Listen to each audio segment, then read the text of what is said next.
चलिए हम class start कर रहे हैं। क्या पढ़ रहे थे हम क्लास में? नाउन के बारे में पढ़ रहे थे, ठीक है। तो नाउन में हमने क्या पढ़ा था? नाउन के बारे में हमने ये पढ़ा था, नाउन क्या होते हैं। हम अगर बचपन में बात करें तो हम एक डेफिनेशन पढ़ते थे, noun is the name of person, place और थिंग्स, ठीक। उसमें हमने कुछ चीज़ें और जोड़ दी थी जो कि हम देख रहे हैं, फिर से हम आपको रिकॉल करा देते हैं। हमने नाउन के बारे में क्या देखा? हमने ये देखा कि ये जो नाउन होते हैं ये दो प्रकार के होते हैं, ठीक। सबसे पहले तो हमने आपको ये चीज़ बताई थी कि पूरी दुनिया में हमारे आसपास जो कुछ भी चीज़ें दिखती हैं या ऐसी चीज़ें जिनको हम फील करते हैं उनको हम पार्टिकुलर किसी ना किसी एक नाम से बुलाते हैं, इसलिए हर उस एक नाम को हम क्या बोल सकते हैं? नाउन बोल सकते हैं। हमने बात की थी नाउन कितने प्रकार के होते हैं। बचपन में हम सिर्फ एक ही प्रकार पढ़ते थे, कौन सा? विजिबल वाला, ठीक। यानी noun is the name of person, place और थिंग। लेकिन अब हम बड़े हो गए तो हम क्या पढ़ रहे हैं? हमारे जो नाउन होते हैं वो दो प्रकार के होते हैं, जिसमें से कुछ तो ऐसे हो सकते हैं जिनको हम देख भी सकते हैं, लेकिन कुछ ऐसे होते हैं जिनको हम देख नहीं सकते, यानी इनविजिबल।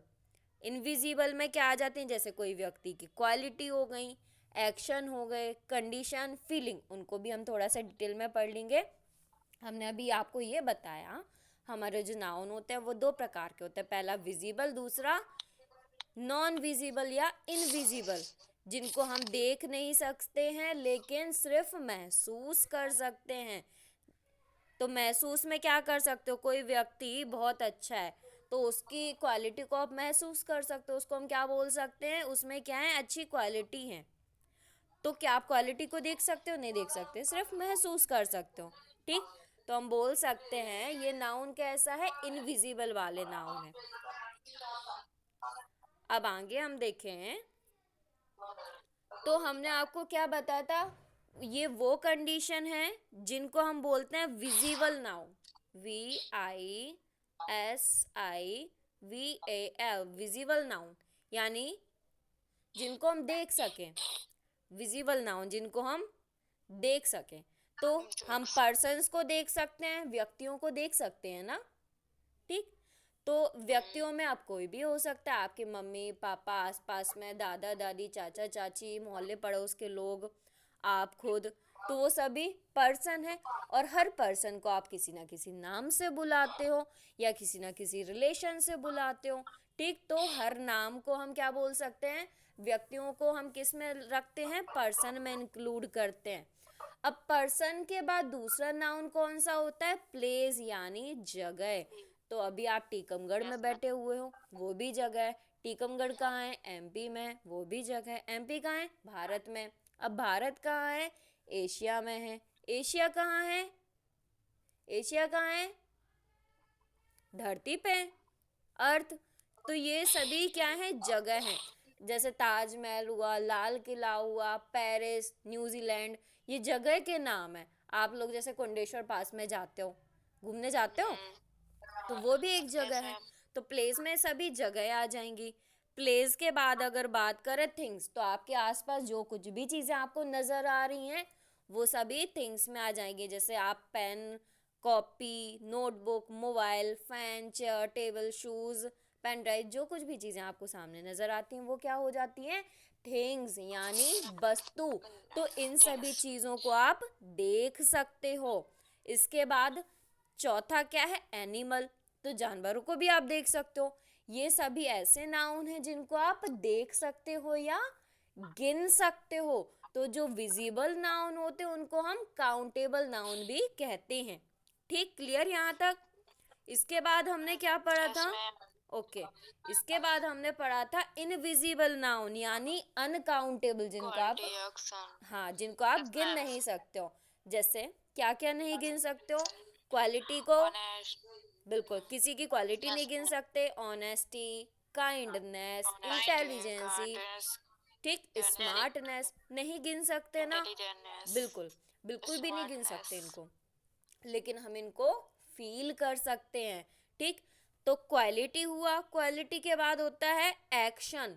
एक्शन को काउंट कर सकते हो? नहीं कर सकते।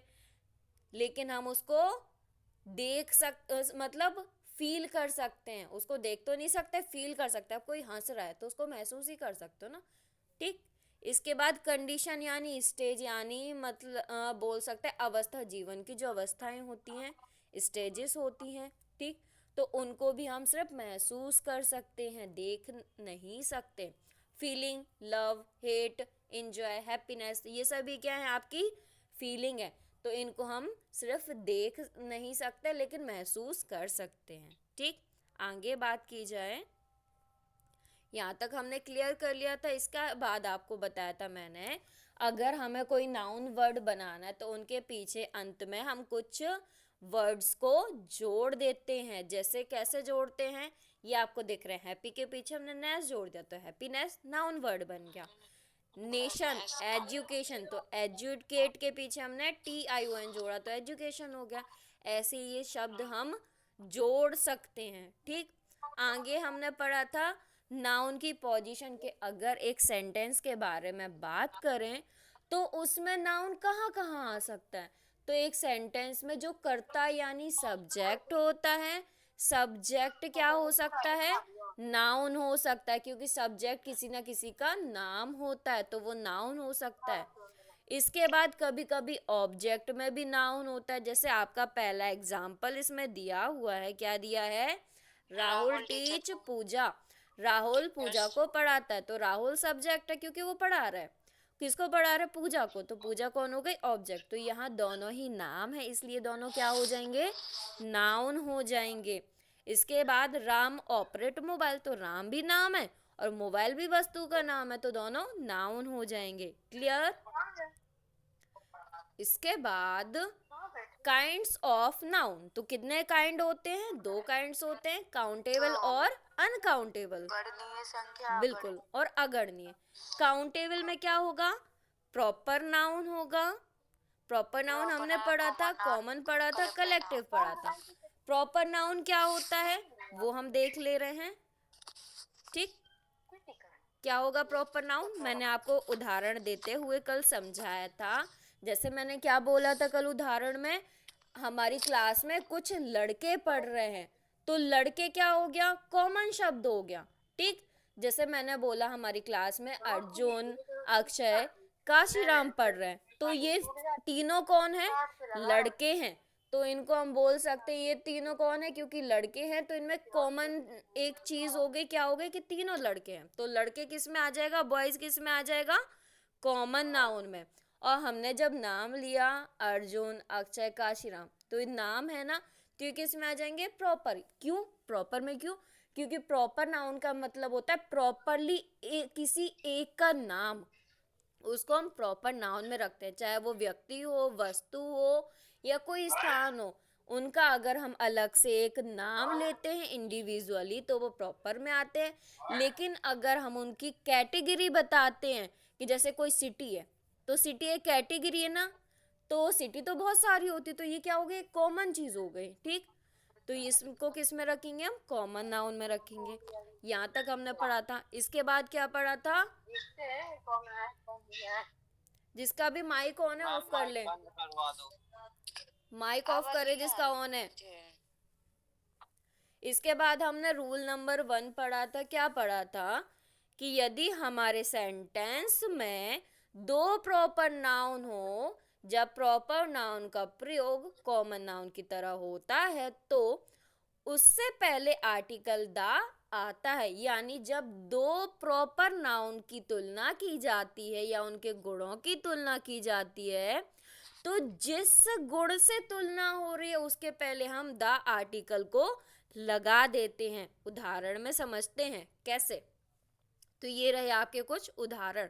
उदाहरण में मैंने क्या लिखा, Kashmir is the Switzerland of India. तो क्या कश्मीर स्विट्जरलैंड बन जाएगा, नहीं, लेकिन कश्मीर में कुछ ऐसी क्वालिटीज हैं जो कि स्विट्जरलैंड में है। तो स्विट्जरलैंड की क्वालिटी को हम किससे कर रहे हैं, किससे देख रहे हैं, कश्मीर से देख रहे हैं कि स्विट्जरलैंड जो है उसकी जो क्वालिटीज हैं वही क्वालिटीज भारत के कश्मीर में है। हमने तुलना किससे की, स्विट्जरलैंड से, इसलिए स्विट्जरलैंड के पहले हमने दा लगा दिया, ठीक। दूसरा है Radhika is the Aryabhata of this class. तो राधिका, क्या राधिका आर्यभट्ट बन जाएगी? नहीं, लेकिन राधिका के अंदर जो क्वालिटी है वो किसकी क्वालिटी है? आर्यभट्ट की, इसलिए हमने आर्यभट्ट के आगे दा लगाया। तीसरा है Rahul is the Salman Khan of my colony. तो क्या राहुल सलमान खान बन जाएगा? नहीं बन जाएगा। लेकिन सलमान खान के जो, बंद करवा दो प्लीज अपने माइक ऑफ करें जो भी ऑन किए हुए है, डिस्टर्ब हो रहा है सबको। यहाँ लिखा हुआ है Rahul is the Salman Khan of my colony. तो हम बोल सकते हैं कि सलमान खान की जो क्वालिटी है, सलमान खान के चलने का स्टाइल, बोलने का स्टाइल, वैसी कॉपी कौन करता है? राहुल करता है। तो क्वालिटी यानी तुलना किससे हुई? सलमान खान से हुई, इसलिए सलमान खान के पहले हमने दा लगा दिया। समझ में आई ये उदाहरण सभी को? चलो आगे देखते हैं। यहाँ तक हमने पढ़ लिया था। ओके, इसके आगे देखते हैं अब। कलेक्टिव नाउन के बारे में भी हमने पढ़ा था। व्यक्ति, जानवर या समूह तथा वस्तुओं के संग्रह यानी कलेक्शन को कलेक्टिव नाउन कहते हैं। यानी जब दो या दो से अधिक चीजों का संग्रह किया जाता है तो उनको कलेक्टिव नाउन के अंतर्गत रखा जाता है। ठीक, जैसे उदाहरण, ग्रुप ऑफ पीपल, सोल्जर्स के ग्रुप को क्या बोलते हैं हम? आर्मी बोलते हैं। क्या बोलते हैं? आर्मी बोलते हैं। ये लिखा हुआ है, सोल्जर्स के ग्रुप यानी सैनिकों के ग्रुप को हम आर्मी बोलते हैं। उसी प्रकार अगर बहुत सारे जज होंगे तो उनके ग्रुप को हम जूरी बोलते हैं। सिंगर्स के ग्रुप को, हाँ, सिंगर्स के ग्रुप को चोर बोलते हैं। ठीक, हाँ। ऐसे ही अगर हम जानवरों के बारे में बात करें तो यहाँ लिखा हुआ है शीप। शीप मीन्स क्या होता है? भेड़ होती है। ठीक, तो शीप्स के, हाँ, तो शीप के ग्रुप को हम क्या बोलते हैं? फ्लॉक बोलते हैं। क्या बोलते हैं? फ्लॉक। हाँ, मंकी के ग्रुप को क्या बोलते हैं? ट्रोप बोलते हैं। ठीक, लाइंस के ग्रुप को कॉलोनी। हाँ, आगे देखते हैं। इसके बाद कुछ वस्तुओं के बारे में बात करें, जैसे लिखा हुआ है इसमें शिप्स मीन्स जहाज। इससे आगे ही करा रही हूँ मैं। यहाँ शिप्स लिखे हैं, शिप मीन्स जहाज। तो जहाज के ग्रुप को हम क्या बोलते हैं? फ्लीट बोलते हैं। यहाँ तक मैंने करा दिया था, सबको समझ में आ गया? ओके, चलो आज हम आगे देखते हैं, इसके आगे। ठीक, अब हमें रूल समझने की जरूरत है। रूल नंबर 1, इसको बिल्कुल ध्यान से आप सुनना और समझना। सबसे पहले हम किसके बारे में बात कर रहे हैं? कलेक्टिव नाउन के बारे में बात कर रहे हैं। ठीक, हाँ, तो कलेक्टिव नाउन को हम किसी एक वाक्य में भी तो प्रयोग करेंगे ना। जब सेंटेंस में हम कलेक्टिव नाउन का प्रयोग करेंगे तो उसके हिसाब से हम वर्ब यानी क्रिया का भी प्रयोग करेंगे। तो क्रिया को हमें सिंगुलर प्रयोग करना है या प्लूरल प्रयोग करना है, वो आज हमें समझना होगा। ठीक, तो देखो क्या होता है, जब भी कलेक्टिव नाउन के बारे में बात करें तो कलेक्टिव नाउन का मतलब समूह, किसी भी चीज का समूह, चाहे वो व्यक्तियों का हो, वस्तुओं का हो या जानवरों का हो। किसी भी चीज का अगर समूह हो तो उसको हम एक मान लेते हैं। जैसे मैंने बोला क्लास, तो अब क्लास में हमें पता है जो क्लास होगी उसमें बहुत सारे स्टूडेंट्स होंगे, होंगे कि नहीं होंगे? तो उसको, पूरी क्लास को हम एक मानते हैं ना। ऐसा तो नहीं कि हम बहुत सारे स्टूडेंट मान के चलते हैं, एक क्लास को हम एक ही मानते हैं ना। ग्रुप के मतलब स्टूडेंटों के समूह को एक मानते हैं, इसलिए उसके साथ में सिंगुलर वर्ब का प्रयोग करते हैं। समझ में आ रहा है? ठीक, हम सिंगुलर वर्ब का प्रयोग कब करेंगे क्लास के साथ में? जब क्लास को एक माना जाए। लेकिन अब एक उदाहरण मैं दे रही हूं, उसको समझना। सपोज करो एक क्लास है जिसमें बहुत सारे बच्चे बैठे हुए हैं, लेकिन हमें क्या करना है? उस क्लास के बच्चों का डिवाइडेशन करना है। हमें ऐसे छांटना है बच्चों को कि उस क्लास में जो पढ़ने वाले होशियार बच्चे हैं उनको हमें अलग बिठाल के टेस्ट कराना है, और जो कम होशियार बच्चे उनको अलग बिठाल के टेस्ट कराना है। ठीक, समझना। तो हमने क्या किया, क्लास तो एक ही थी लेकिन हमने क्या कर दिया, उसके स्टूडेंटों का विभाजन कर दिया। क्या कर दिया, विभाजन।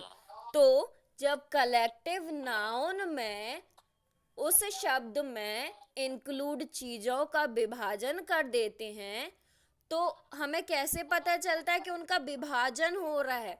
हमें इस प्रकार से पता चलेगा, अगर सेंटेंस में ये वर्ड्स जो आपको दिख रहे हैं ना, क्या क्या लिखा हुआ है वर्ड्स में, one by one, divide, different और सेपरेट।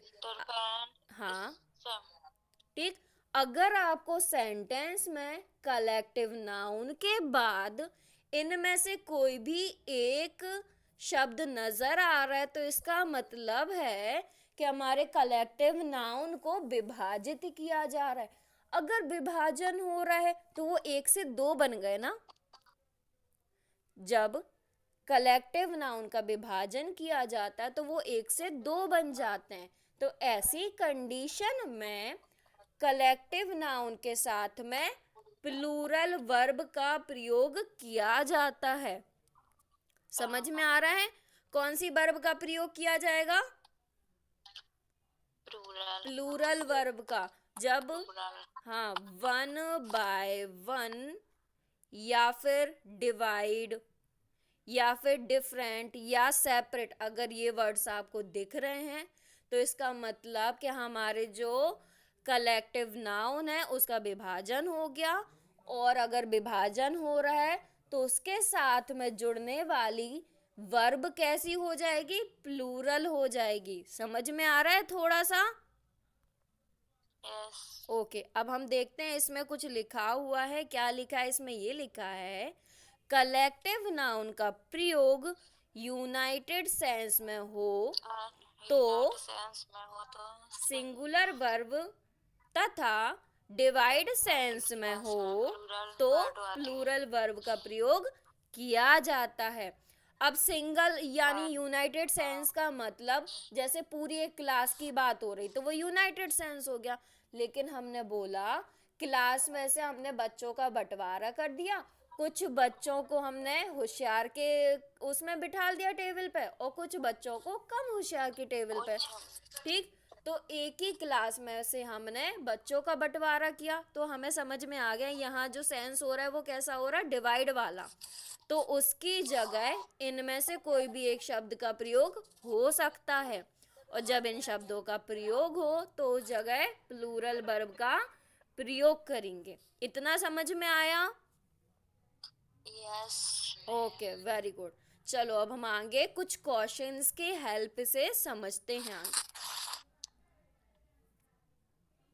ये रहे आपके क्वेश्चन, तो अब हम इनको डिटेल में समझेंगे। आपका पहला क्वेश्चन है द जज has have given their slash its decision और डिसीजंस। तो जितने भी ऑब्लिक लगे हैं उनमें दो चीजें दी गई हैं आपको सेंटेंस के अकॉर्डिंग यानी कलेक्टिव नाउन के अकॉर्डिंग दोनों में से किसी एक ऑप्शन को चुनना है। जैसे यहाँ हैज और हैव है, इनमें से कोई एक चुनोगे। देयर और इट्स है, इनमें से कोई एक चुनोगे। डिसीजन और डिसीजंस है, इनमें से कोई एक को चुनोगे। तो क्या होगा आपके हिसाब से? अब देखो हम सेंस को समझेंगे पहले सेंटेंस के। आपका सेंटेंस है द जूरी। तो जूरी किसको बोलते हैं हम? जजों के समूह को या ग्रुप को। हाँ, जहाँ बहुत सारे जज हों। ठीक, तो जज तो बहुत सारे हैं। अब हम लेकिन बात करेंगे वो क्या दे रहे हैं? डिसीजन दे रहे हैं। द जज हैव गिवन देयर डिसीजन। जज तो बहुत सारे हैं ना, लेकिन क्या है? जूरी वर्ड लिखा है तो जूरी को का हम मतलब क्या समझेंगे? सिर्फ एक समझेंगे क्योंकि वो डिसीजन दे रहे हैं। ठीक, तो यहाँ पे देखो डिसीजन और डिसीजंस, इनमें से आपको सिलेक्ट करना है या हैज और हैव में से सिलेक्ट करना है। तो सबसे पहले हम बात करते हैं या हैज लगेगा या हैव लगेगा। तो हमने आपको बताया था सिंगुलर वर्ब। निशी वर्मा का आप म्यूट कर दो ना मैम। ओके, कर दिया करो जितना भी हो। बहुत ज़्यादा वॉइस कर रहे हैं। चलिए, तो मैं यहाँ क्या बता रही थी, इस चीज़ को समझ लो, बहुत ही इंपॉर्टेंट चीज़ है। अगर समझ में नहीं आएगी तो एग्ज़ाम में छूटेगा और यही क्वेश्चन छपे मिलेंगे आपको एग्ज़ाम में। चलिए देखते हैं यहाँ पे। तो जूरी जो वर्ड है उसको समझो। जूरी वर्ड क्या है? कलेक्टिव नाउन है। अब इस पूरे सेंटेंस में क्या आपको ऐसा समझ में आ रहा है कि जो जूरी मतलब जो जज हैं वो विभाजित होकर अपना डिसीजन दे रहे हैं? ऐसा कुछ लग रहा है क्या? मुझे तो नहीं लग रहा। आप लोगों को लग रहा है क्या? नहीं लग रहा ना, क्योंकि यहाँ पे वन बाय वन वर्ड भी नहीं है, डिफरेंट वर्ड भी नहीं है, डिवीजन भी नहीं है और सेपरेट वर्ड भी नहीं है। इसलिए इसका मतलब है कि ये जो सेंटेंस है ये कैसा होगा? सिंगुलर होगा। और अगर सिंगुलर है तो उसका मतलब इसकी जो हेल्पिंग वर्ब है हैज और हैव, उसमें से हम क्या चुनेंगे? सिंगुलर चुनेंगे, यानी हैज को चुनेंगे। अच्छा, एक चीज और मैं बताती हूँ आपको, हम कैसे सिलेक्ट करें कि कोई वर्ब सिंगुलर है या प्लूरल है। उसके लिए एक ट्रिक बताते हैं। जब भी सिंगुलर वर्ब होती है तो उसके लास्ट में एस लगा होता है, जैसे डू और डज, DOES ये लिखा हुआ है। तो देखो, सिंगुलर वर्ब होगा तो लास्ट में क्या लगा होगा? एस लगा होगा। दिख रहा है सभी को? ये लगा है। अब मैंने लिखा हैज और हैव, तो बताओ इनमें से सिंगुलर क्या है? हैज के लास्ट में एस लगा है मतलब ये सिंगुलर है। ठीक, इसके बाद मैं लिखूं वाज और वर, वाज एंड वर, इसमें से सिंगुलर क्या होगा? वाज के लास्ट में एस लगा है इसलिए ये सिंगुलर होगा। ठीक, इसके बाद मैं लिखूं इज, एम, आर, इनमें से बता सकते हो सिंगुलर क्या है? इज, क्योंकि इज के लास्ट में एस लगा है तो ये हेल्पिंग वर्ब को पहचानने की क्रिया होती है। जिन हेल्पिंग वर्ब के लास्ट में एस लगा होता है वो सभी हेल्पिंग वर्ब कैसी होती हैं? सिंगुलर हेल्पिंग वर्ब होती हैं। बाकी सभी प्लूरल हो जाएंगी। इतना समझ में आया? ठीक, आगे हम देखते हैं। इसके बाद लिखा हुआ है हैज और हैव में से आपको समझ में आ गया। सबसे पहले क्या लग जाएगा? यहाँ पे हैज लग जाएगा, क्योंकि जूरी जो है वो सिंगल है, सिंगुलर वर्ड होता है। कलेक्टिव नाउन को हम हमेशा सिंगुलर वर्ड के रूप में ही समझते हैं जब तक उसका विभाजन ना किया गया हो। तो इसमें पूरे सेंटेंस में कहीं विभाजन नहीं हुआ, इसलिए इसको हम क्या समझेंगे? सिंगुलर। इसलिए यहाँ पे क्या लग जाएगा? हेल्पिंग वर्ब हैज लग जाएगी।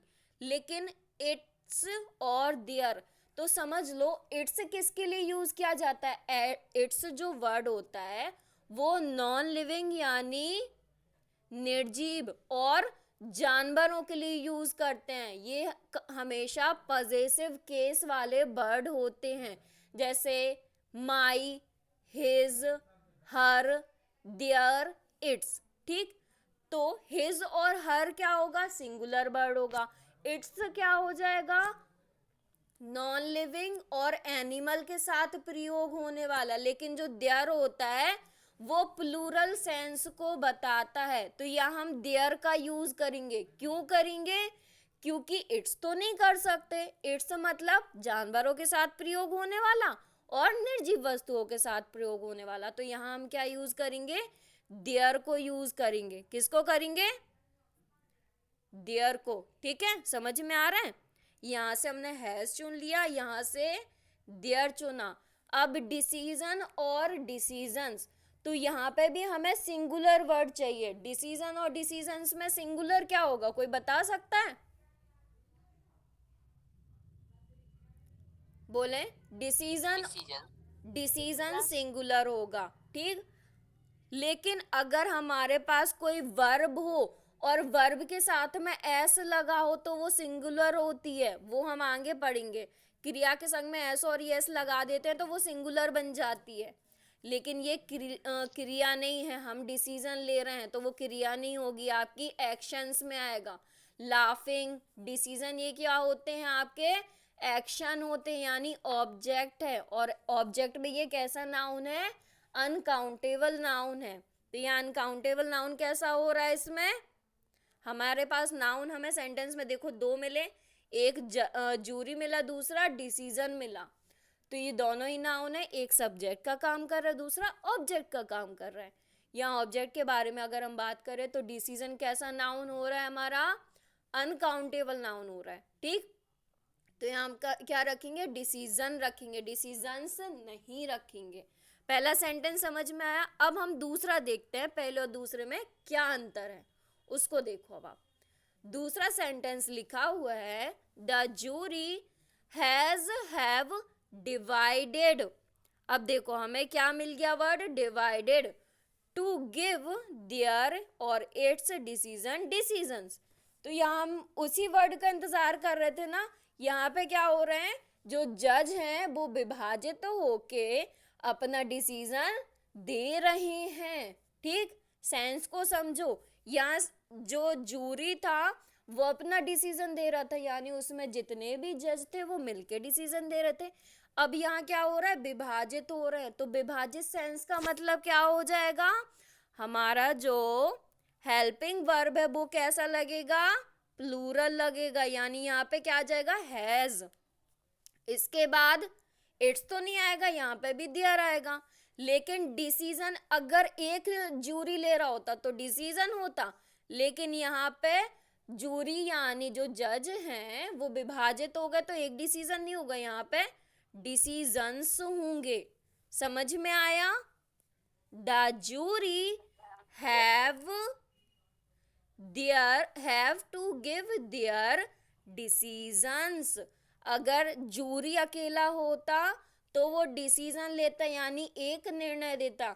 लेकिन यहाँ जूरी को, यानी जूरी मतलब जज के समूह को विभाजित कर दिया, तो विभाजित होके वो डिसीजन ले रहे हैं। कुछ पक्ष में डिसीजन ले रहे हैं, कुछ विपक्ष में डिसीजन ले रहा है। तो यहाँ एक डिसीजन नहीं है, बहुत सारे डिसीजन है, या दो डिसीजन है, इसलिए यहाँ पे डिसीजन की जगह डिसीजंस हो गया।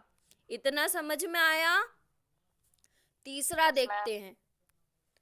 तीसरा जो एग्जाम्पल है, the class is are performing well. तो यहाँ कोई डिवाइड वाला वर्ड तो नहीं है ना, यानी यहाँ सेंस है the class is are performing well, मतलब पूरी क्लास अच्छा परफॉर्म कर रही है। तो यहाँ पे इज लगेगा कि आर लगेगा, आप लोग बोलो।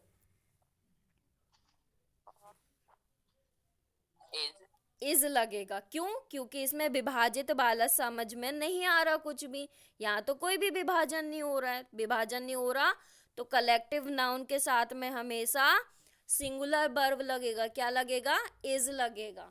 ठीक, लेकिन दूसरा जो नीचे वाला सेंटेंस है उसको देखते हैं। The class is are performing well in different activity. तो यहाँ डिफरेंट वर्ड आ गया ना, क्योंकि बहुत सारी एक्टिविटियां हो रही हैं। तो जो पूरी क्लास है उसमें से कुछ बच्चों ने किसी चीज़ में एक्टिविटी में भाग लिया, कुछ बच्चों ने दूसरी एक्टिविटी में भाग लिया, इसलिए यहाँ हो गया डिफरेंट एक्टिविटी। तो डिफरेंट वर्ड हमें मिला, तो फटाक से हम क्या लगा देंगे, बिना सोचे समझे आर लगा देंगे इसकी जगह। क्या लगाएंगे? जोर से बोलो, क्या लगाएंगे? आर। Very good. चलो आगे next question. I hope so आप लोगों को सभी को समझ में आ रहा होगा। चलिए नेक्स्ट क्वेश्चन है, ये आपके एग्जाम के क्वेश्चन हैं 2017, 18 और 19 में जो एग्जाम हुए ना, उसके ही एग्जाम के क्वेश्चन मैंने निकाले हैं इंग्लिश के ये। चलिए अगला क्वेश्चन देखते हैं। The team have declared that they it will win the match. तो इसमें कहीं भी आपको डिवाइड वाला सेंस समझ में आ रहा है क्या? बताएं किसी को भी। इसमें लिखा है द टीम, नहीं आ रहा है। क्यों? यहाँ पे 1 by 1 वर्ड नहीं है, डिफरेंट वर्ड नहीं है, डिवाइड वर्ड नहीं है, सेपरेशन वर्ड भी नहीं है, तो इसको हम क्या समझेंगे? सिंगुलर। जब सिंगुलर है तो बिना सोचे समझे हम हैज पे लगा देंगे। इसके बाद देखो मैंने क्या बताया था, इट और दे। तो इट तो निर्जीव वस्तु या जानवरों के लिए प्रयोग करते हैं, तो यहाँ पे क्या आ जाएगा? दे आ जाएगा। The team has declared that they will win in the match. तो यहाँ पे क्या बोला जा रहा है? टीम ने डिक्लेयर किया है कि वो मैच जीत जाएंगे। समझ में आया? क्योंकि एक टीम है ना पूरी, अब टीम में तो बहुत सारे लोग हैं लेकिन एक टीम मानी गई है, इसलिए यहाँ पे क्या आ जाएगा? सिंगुलर वर्ब आया। दे क्यों? क्योंकि दे इसलिए बोला है क्योंकि उस टीम में प्लेयर्स है ना बहुत सारे, इसलिए हमने दे बोला है। इट नहीं बोल सकते क्योंकि इट एनिमल और निजी वस्तु के लिए प्रयोग होता है। ठीक, अगला देखते हैं। द बोर्ड ऑफ डायरेक्टर, यानी जो डायरेक्टर्स होते हैं उनके ग्रुप को हम बोर्ड बोलते हैं। The board of director is are demanding car for them self. तो समझना इस चीज को, हाँ समझना इस चीज को। एक कंपनी है तो उसमें बहुत सारे डायरेक्टर होंगे, तो वहाँ के जो डायरेक्टर उनको हम बोल रहे हैं बोर्ड ऑफ डायरेक्टर, यानी एक टीम के रूप में मान रहे हैं। तो वो क्या डिमांड कर रहे हैं? कार के लिए डिमांड कर रहे हैं। उन लोगों से किसके लिए डिमांड कर रहे हैं? कार के लिए डिमांड कर रहे हैं। तो बोर्ड ऑफ डायरेक्टर को हम क्या मानेंगे? एक मानेंगे, इसलिए यहाँ पे इज और आर में से इज लगाएंगे। बोर्ड ऑफ डायरेक्टर को एक माना ना, क्या लगाएंगे? इज लगाएंगे। नेक्स्ट क्वेश्चन है, the board of director have made rules for all the employees. इसमें क्या आएगा? बिल्कुल सही, हैज आएगा, क्योंकि बोर्ड ऑफ डायरेक्टर ने यानी एक टीम ने अपने एम्प्लॉयज के लिए बहुत सारे रूल बनाए, लेकिन यहाँ डिवाइडेशन समझ में नहीं आ रहा है, इसलिए हम सिंगुलर ही सपोज करेंगे। आगे अगला क्वेश्चन है question number 8। The class is are being interviewed one by one. मतलब एक क्लास है, उसमें से प्रत्येक बच्चे वन बाय वन मतलब एक एक करके हर किसी का इंटरव्यू लिया जा रहा है। तो एक एक करके मतलब डिवाइड कर दिया ना पूरी क्लास को। जब डिवाइड किया है तो एक एक करके तभी तो इंटरव्यू लिया जा रहा है ना। तो यहाँ पे सेंस क्या आ रहा है? डिवाइडेशन का सेंस आया तो मतलब आर लग जाएगा। वेरी गुड, बिल्कुल बिल्कुल सही है। अब अगला है, the team is are fighting for its their right. मतलब जो टीम है वो अपने अधिकारों के लिए लड़ रही है। तो यहाँ पे क्या आएगा? Very good, first time is आ जाएगा और सेकंड में इट्स और देयर में से देयर आएगा। इट्स तो नहीं आ सकता, इट्स क्यों नहीं आएगा? निर्जीव और जानवरों के लिए प्रयोग होता है। निर्जीव और जानवरों हाँ ठीक, ठीक, निर्जीव के लिए होता है। हाँ आगे देखते हैं। The team have to answer all the question to the manager one by one.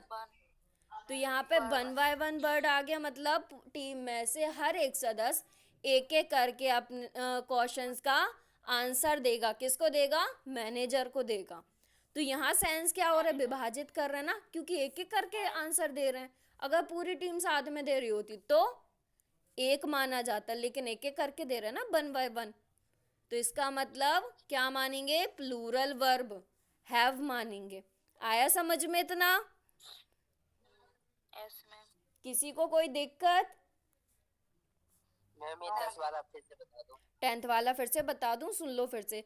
और क्लास भी लीव होने वाली है, अगर बंद हो जाए तो टेंशन मत लेना, ठीक है? चलो, the team have to answer all the question to the manager one by one.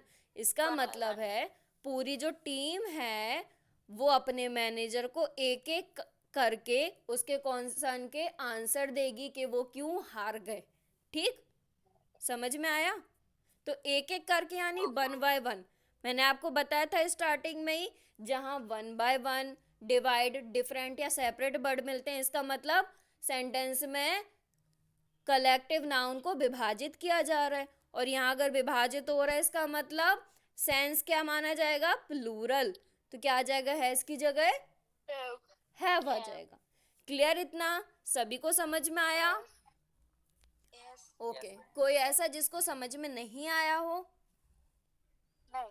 चलिए, तो आज हम इंग्लिश की क्लास को इतना ही रहने देते हैं, ठीक है? बाकी पढ़ेंगे हम कल, एक एक करके रूल पढ़ते जाएंगे, जल्दी फिनिश हो जाएगा। कल मैं ये चीज रिकॉल फिर से नहीं करूंगी, आज तक ही रिकॉल किया है, कल से आपको नई क्लास मिलेगी इंग्लिश की। बिल्कुल, अब मैं इससे आगे ही कराऊंगी, ठीक है? सभी को समझ में आ रहा है? अगर किसी को कोई डाउट है तो आप पूछ सकते हो। क्लियर है? चलिए, एक बार थोड़ा बता दीजिए। कौन सा बताओ, पूछो। कहाँ समझ में नहीं आया? आपने जो बताया ना 8, 9, 10 लेट आए ना, हम पता नहीं था आपने कहा। चलो, तो हम आपको एक काम करते हैं, वो रूल को थोड़ा सा समझा देते तो आपको क्लियर हो जाएगा, ठीक है? देखो, ये रूल है